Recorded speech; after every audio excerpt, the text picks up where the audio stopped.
Smaller games are interesting to me. You don't need AAA budget to make games these days, as even I've showcased before with games like Papers, Please or FTL. So naturally, Risk of Rain is right up there. But the funny thing to me is actually how I discovered the game. See, I didn't really find somebody playing this on YouTube or find a review about it or anything like that.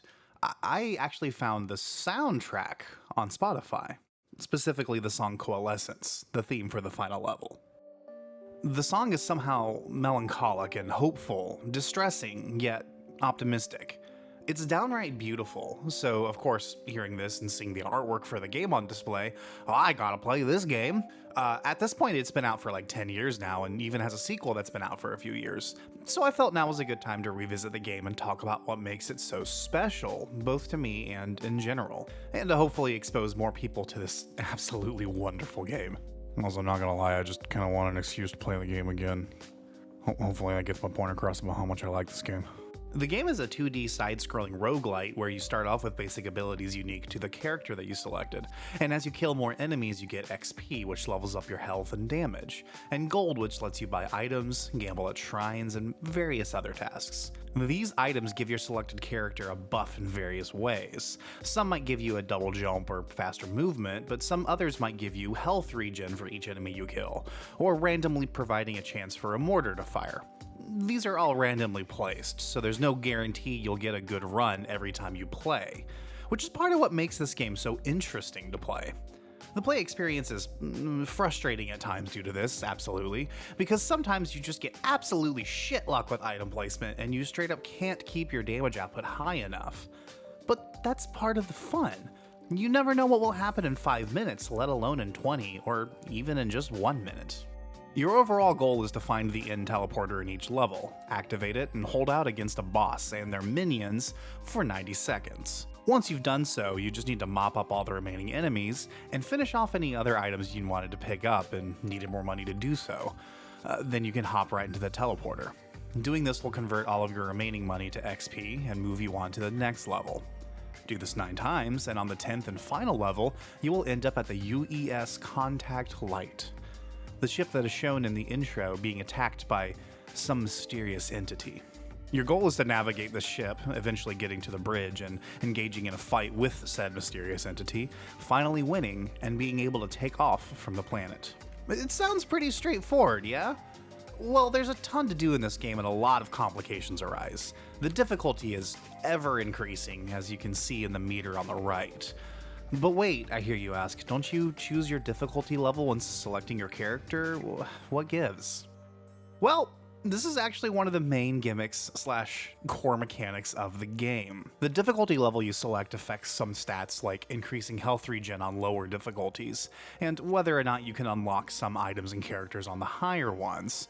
But the difficulty timer in-game is unaffected.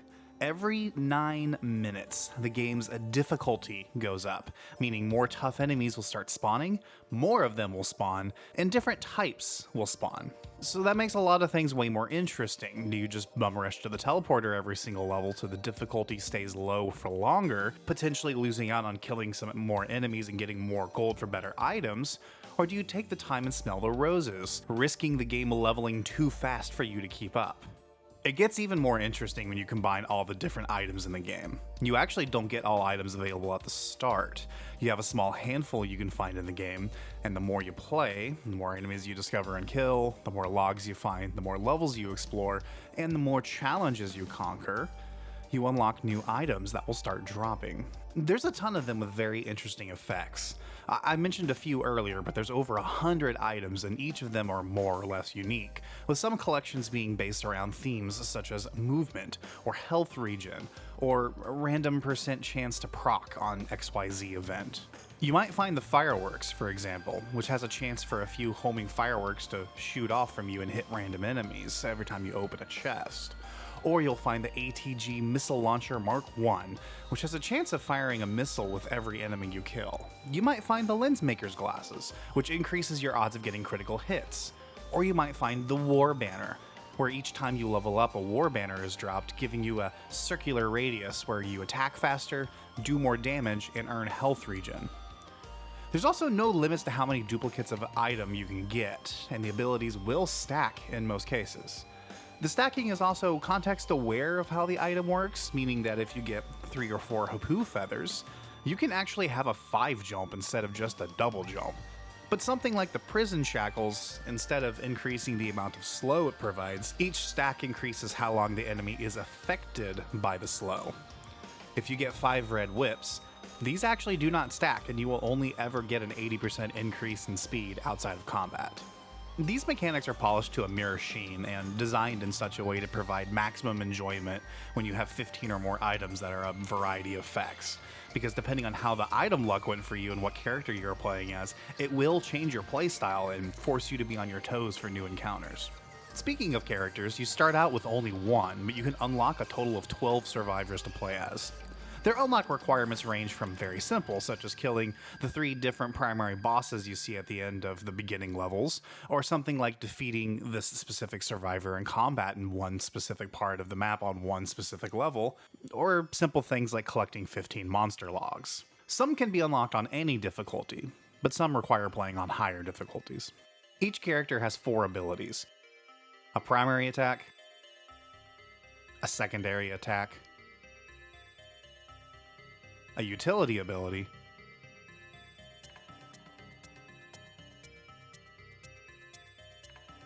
and a special attack.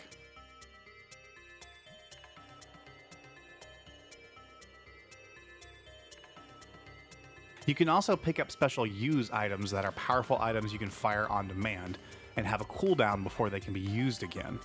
Each character has different base stats, and their abilities are tuned to accentuate these stats. For example, the Enforcer is a very slow tank character, whose utility ability will cause him to extend his shield out and crouch down behind it. This makes it so he can't turn around, but any damage that hits him on the side of the shield is completely ignored. It also increases his base fire rate, while also slowing down movement speed and preventing jumps. It's such a beautiful and thought out cause and effect relationship that makes each character extremely unique and rewarding to play, but difficult to master. Whoo-wee, okay, that was a lot, I know. But we had to establish all these points so that way you can really understand on a core level how this game works. Because without understanding these mechanics, it's impossible to understand how perfect this game really is on a concept execution level. Everything comes together in such a way that makes some AAA games weep with jealousy. It's amazingly balanced, while allowing both the enemies and the players to be overpowered at times, which sometimes both can happen in the same run.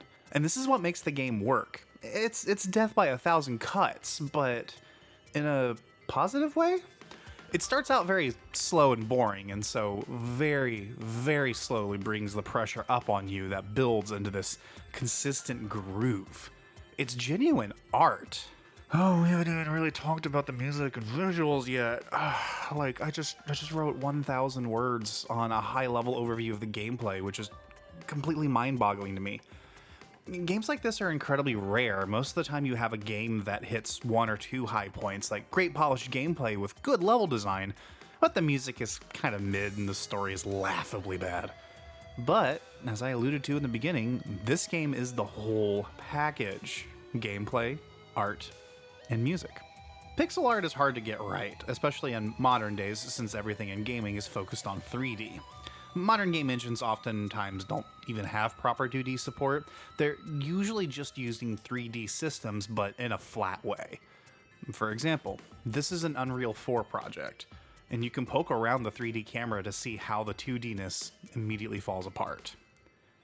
Most devs don't even really know how to work in truly 2D limits, which is what makes Risk of Rain feel so good. This team of developers clearly respected how 2D works a lot, and they built their game with not only the limits, but the strengths of the medium in mind. The game runs on GameMaker, which is a pretty good platform for beginners or experienced game designers as a whole, powering titles like the infamous Another Metroid 2 remake, and, of course, the all-time cult classic, Undertale. Hell, even I made a game on GameMaker once.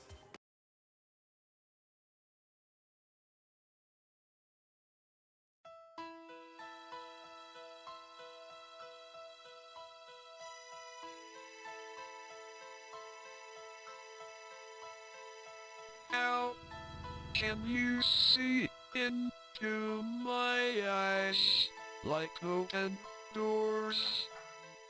Wake me up. Wake me up I inside. can't wake up. Wake me up inside. Save me. Call my name and save me from the dark. I never said it was good, okay? Given how Game Maker works, there are some limitations that the team had to work with that might make playing the game on modern systems a bit of a headache, but the game does a pretty great job of dealing with these limitations. For example, playing on a 4K monitor makes the game's art incredibly tiny, since it is displaying the game in a pixel-perfect format. However, the development team saw this issue coming, so they included the ability to scale the visual output, essentially giving pixel doubling, and you can control how much doubling you want. The more you double, the more the art gets bigger, but you see less of the overall picture while playing. On my 4K monitor, I feel pretty comfortable playing at a 3x scale, as I find it's the right balance between small art and seeing more of the level around me, which makes finding the teleporter easier. The game also does have controller support, which in-game is actually absolutely fantastic, and I think it's the superior way to play the game, but it isn't really supported in menu navigation. Instead, you just kind of get a mouse cursor to move around with your stick, which is, it's slow. These are minor overall gripes, though, because once you look past the engine and its technical limitations, you find this amazingly thought-out artscape that oozes personality at every angle, where every pixel is thought out and intentional, where enemy characters are immediately recognizable from any distance or portion on the screen, where every attack is clear and telegraphs its hitboxes correctly and are easy to navigate as a result, where what difficulty you are on is immediately obvious just based on the color of the enemies you see. Not to mention the environments around you, both in terms of just visual uniqueness and creativity, but also in the storytelling it can do, especially so in the later levels. And as I said earlier, the music itself is also a treat. You heard the main motif earlier listening to Coalescence, and that motif is the central anchor point the music riffs on for each level. It starts off way more hopeful sounding, optimistic. It's a faster BPM with more brighter sounding instrumentation and more variety in the sounds that it uses, which as time goes on and you progress more and more into the levels, it gets darker and more intense, culminating in one of my favorite video game music tracks of all time. Seriously, it's right up there, at least to me, compared to Xanarkand from Final Fantasy X.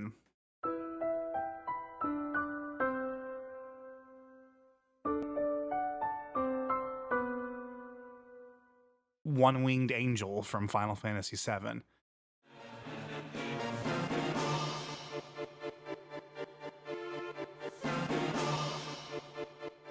Or Unyielding from Halo 2.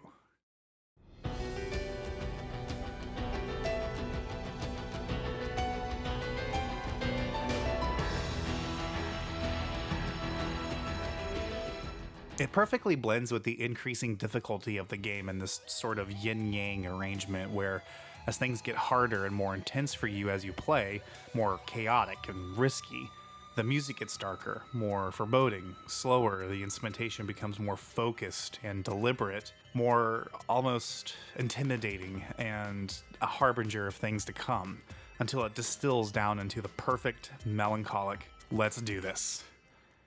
And it's been a very long time since I've experienced that in a video game. Words can't express how much I love this game. It's a labor of love by some extremely talented people that understand the value of what they can bring to the table in terms of game design, but also knowing their limits and not being afraid to bring in someone else to help, and on top of that, finding the absolute perfect person for the job. That's right, this music was actually done by Greek composer Christodoulou? I'm very sorry for how I've pronounced your name. Someone whose talents are absolutely perfectly aligned with the core of the game and was an instrumental part of making this game work. I don't know if I would have liked this game anywhere near as much if I would have even discovered the game without Chris's iconic music popping up on Spotify the way that it did. Alright guys, so as I am recording this, it is November 4th, as my focus fails. It is November 4th, so quite a few days before you guys are seeing this. I'm just sitting here writing the script. You just literally watched all of this. It's been a very long day, lots of research, playtesting the game and researching things like, I unlock requirements for characters and like the items, like what do they do, and like all that basic stuff, right? So then I started researching the music because I was talking about the music, and I was like, I really like the soundtrack and all that good stuff. So I go to look up the guy, and I'm like, yeah, what else has this guy done?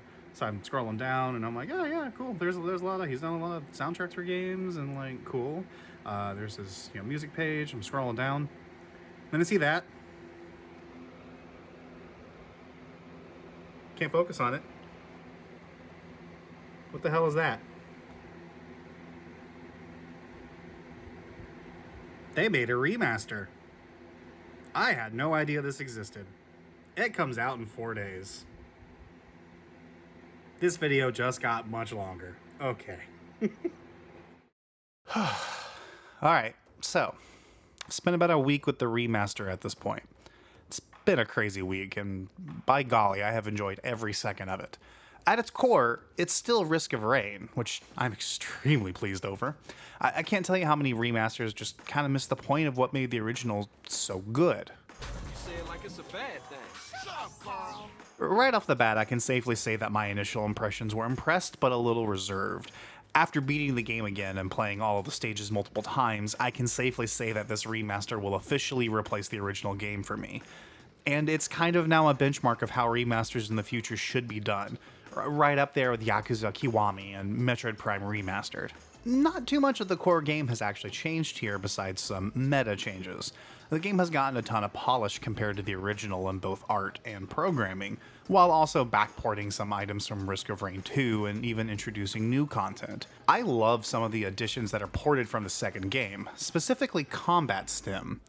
Shrine of the Mountain also makes a welcome addition from Risk of Rain 2, a shrine that when you activate it will summon multiple bosses or stronger classes of bosses when you activate the teleporter, and in return drops extra items, which adds an extra layer to the risk/reward the game offers, and is a delicious change that is only there to make the game better as a whole. There's a few tweaks to existing systems as well. The few that I noticed offhand was that characters now will sometimes have a second ability you can equip to replace their stock effects once you unlock these by doing challenges, as well as customizable handicaps where you can independently make your character do more or less damage, as well as receive more or less damage in increments of 25%. This is a great accessibility feature to the game. It's aimed towards the younger crowd or people who are less experienced with difficult games but might otherwise enjoy the experience on offer here. And that's saying a lot because the first game is notoriously extremely difficult and it's turned a lot of people I know off from playing it. So hopefully, now they can. It also might have made this video a little easier to shoot. Whatever, I had a week, relax. War Banner now will drop a War Banner when you activate a shrine on top of also dropping one when you level up, which kind of changes the meta for how you approach things. In this clip of the finale and the final game, you can clearly see me baiting enemies towards the bridge so I can take advantage of having multiple War Banners from multiple level ups. But in this clip of returns, I only did that once, so that way I could take advantage of having the one banner in the middle of the map from activating the end sequence, and then also taking advantage of the one level I was close to earning already and drop one below. It also seems the timer for out of combat has decreased drastically. Red Whip, for example, now seems to proc like a second, maybe less after you last attack or get attacked. In the original game, it felt like it was closer to 2 or 2.5 seconds. The leveling up curve also feels rebalanced, where now it's easier to get levels earlier on and harder to earn them later on, but the character's growth has also been rebuilt, so you still at the end feel relatively as strong as you would have in the original game, but you get stronger faster and level up slower near the end, so it's much more dramatic and less susceptible to power creep. Money also feels way easier to earn in this game, but I'm totally going to give the game credit and say that could have just been extremely good luck with item drops, making me kill things faster or giving me more money boosting items. Again, I've only played the game for like 6 days compared to the 7 years that I played the original, so not enough conclusive data yet. The game now properly supports gamepads and menus, meaning that there's no emulated mouse cursor, and instead it snaps to each menu element like you would expect any modern game really nowadays to do. The pixel art has been redrawn to have a much higher base resolution. If I had to guess, it looks like they went from a 16 by 16 really chunky art style in the original to the kind of style you'd see in a 64 by 64 Minecraft texture pack. It looks fantastic, and as the credits will lovingly show you, which by the way is a fantastic touch, the improvements are genuinely amazing in every instance, at least in my opinion. Speaking of the credits real quick, a minor thing that I personally feel very, very strongly about. When you beat the game, it shows the credits for the remaster. Of course, the team who made the remaster deserves their work to be known. But then Gearbox Publishing shows their section, which I just couldn't stop laughing. Because the team who made the game was like 20 people, 30 people. And then the Gearbox section just has like 865 different people, where you've got like assistant to the head HR of marketing who's like, yes, my name is important enough to go in here. Man, Randy really made sure that his greasy slimeball attitude that he emits in every waking moment of existence has become company culture at Gearbox. So, hey, props to him, I guess. But after that, the important thing, they show the credits for everyone who worked on the original game. And on top of that, they also present it exactly how the original game presented it as well, including stylistic formatting that doesn't match the rest of the credits. It was so genuinely beautiful to see this that I kind of teared up a bit. What a class act, guys. That's amazing. This one singular moment will ensure that this company gets my money with the next game that they release, regardless of what it is. And I hope it also means that one day I won't have to give more money to Randy Pitchford. I don't want him to have more money to play with and buy and ruin some of my favorite game franchises. Please don't sell your IP to him. You guys are worth way more than that. All in all, I think it's safe to say that Risk of Rain, in either the form of the original 2013 classic or this new genuine landmark in gaming, is an example of how to create a remaster, even more so than my beloved Metroid Prime remaster, or the actual to-date best way to make a remaster, Halo the Master Chief Collection. At least the version before they added the Battle Pass and all the cosmetics, but all the games were on PC. That little slice, that was perfect. MCC. Hey, that's something I should talk about soon.